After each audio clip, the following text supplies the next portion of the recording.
pass on this gift of faith, which is their faith in Jesus Christ. They want to pass this on to young life.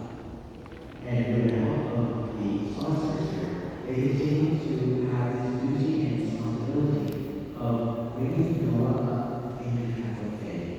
And so for us as a community, as a family, and all of us here at the Markham, we continue to pray for this, our family here, and especially for Noah. May the Lord Jesus continue to lead and guide Noah all the days of his life. Amen. Dear brothers and sisters in Christ, let's ask the Lord Jesus to look lovingly on this child Noah, who is to be baptized, on his parents, on your godparents, and on all of us. Our response is, hear our prayer.